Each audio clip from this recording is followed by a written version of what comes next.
Mansa Musa.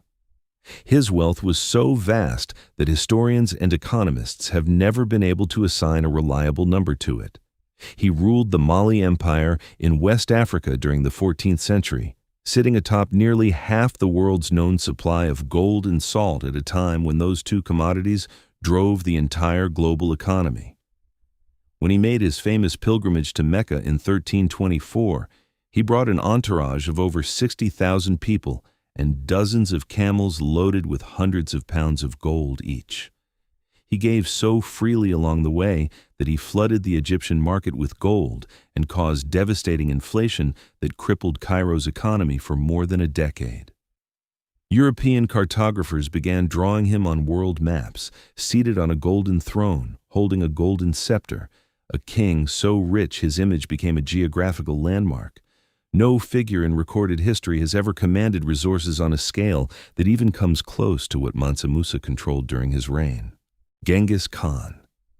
He built the largest contiguous land empire in human history, and at its peak, the territories under his control were worth an estimated $120 trillion in today's terms. Genghis Khan did not inherit wealth. He forged it through conquest, discipline, and a military strategy that overwhelmed every civilization it encountered. Every city that surrendered or fell to his armies became a source of tribute, plunder, and ongoing taxation. Most importantly, his empire came to control the Silk Road, the ancient trade network connecting China to Europe, meaning that virtually all major commerce between East and West passed through Mongol hands. He did not trade, he taxed, extracted, and owned.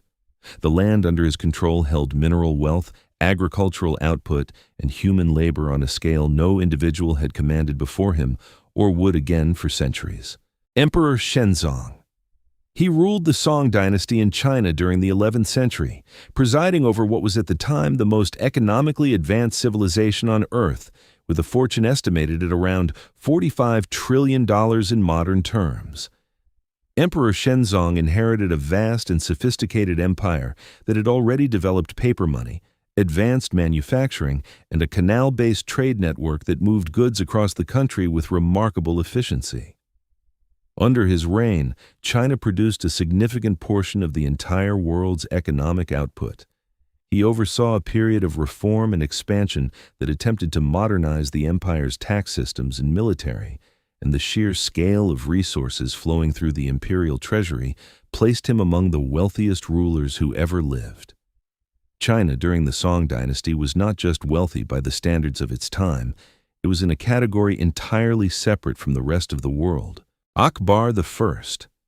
He was the third and arguably greatest emperor of the Mughal Empire in the Indian subcontinent, and his fortune has been estimated at roughly $29 trillion in today's terms. Akbar I came to power at the age of 13 and spent the following decades expanding Mughal territory until his empire covered most of northern and central India, a region that, during his reign in the late 16th century, produced an estimated 25% of the entire world's GDP. He was not simply a conqueror. Akbar built a sophisticated administrative system that collected taxes efficiently across hundreds of millions of people, and he encouraged trade, agriculture, and craftsmanship throughout his territories. The wealth that flowed into the Mughal treasury under his rule was staggering. He is also remembered for his religious tolerance and cultural patronage, but it was his economic dominance over the richest subcontinent on Earth that placed him in this company. Empress Wu Zetian. She was the only woman in Chinese history to assume the title of Empress Regnant, ruling in her own name rather than as a consort or regent, and the empire she controlled represented a fortune estimated at around $25 trillion in modern terms.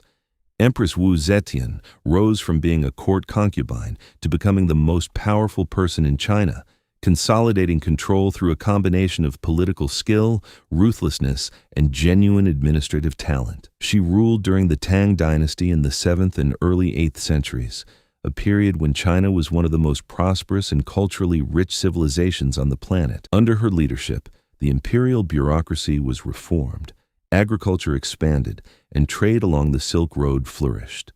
The wealth she commanded was not personal in the modern sense. It was the wealth of an entire empire that answered solely to her will. Joseph Stalin.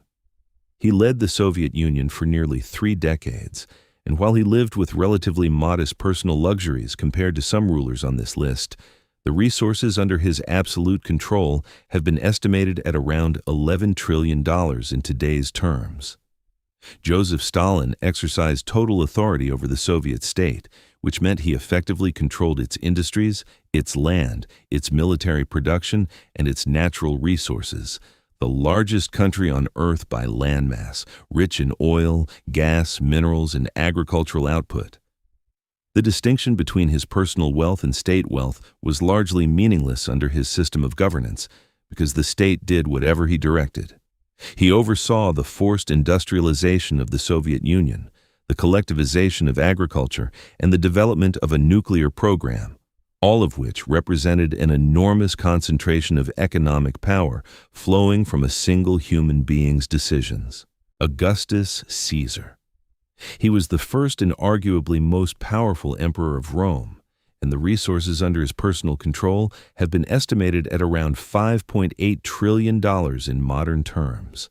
Augustus Caesar came to power following decades of civil war and proceeded to build a stable empire that produced roughly 30% of the world's entire economic output during his reign. He personally owned Egypt as a private estate, not as a territory of the Roman state, but as his own property, and Egypt's grain and tax revenues fed and funded an empire of tens of millions of people. The line between his private fortune and the Roman treasury was essentially non-existent. Whatever Rome owned, Augustus controlled. He built roads, funded armies, patronized art and architecture, and maintained a political system that projected his authority across 3 continents. Few individuals before or since have held that degree of concentrated economic power. Catherine the Great. She ruled the Russian Empire for 34 years during the 18th century, transforming it from a regional power into one of the great empires of the world, with personal control over resources estimated at around $2 trillion in today's terms. Catherine the Great came to power through a palace coup that removed her own husband from the throne, and she spent the decades that followed expanding Russian territory significantly through war and diplomacy. Under her reign, Russia absorbed large portions of Poland, extended its reach toward the Black Sea, and developed its agricultural and resource-rich interior. She personally controlled vast estates, palaces, and the imperial treasury of a country that was growing rapidly in both size and economic output. She was also a committed patron of the Enlightenment, corresponding with Voltaire and Diderot, and modernizing Russian institutions in ways that echoed across the century that followed. Andrew Carnegie.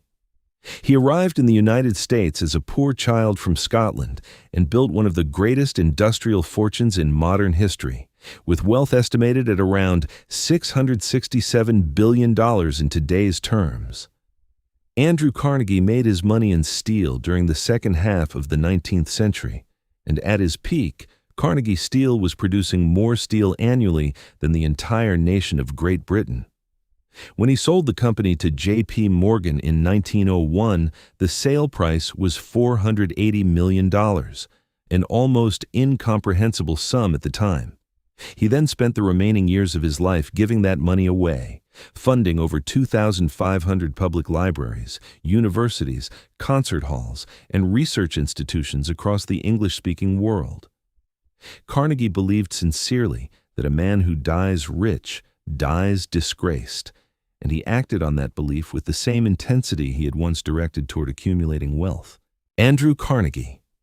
He arrived in the United States as a poor child from Scotland and built one of the greatest industrial fortunes in modern history, with wealth estimated at around $667 billion in today's terms. Andrew Carnegie made his money in steel during the second half of the 19th century, and at his peak, Carnegie Steel was producing more steel annually than the entire nation of Great Britain. When he sold the company to J.P. Morgan in 1901, the sale price was $480 million, an almost incomprehensible sum at the time. He then spent the remaining years of his life giving that money away, funding over 2,500 public libraries, universities, concert halls, and research institutions across the English-speaking world. Carnegie believed sincerely that a man who dies rich dies disgraced, and he acted on that belief with the same intensity he had once directed toward accumulating wealth.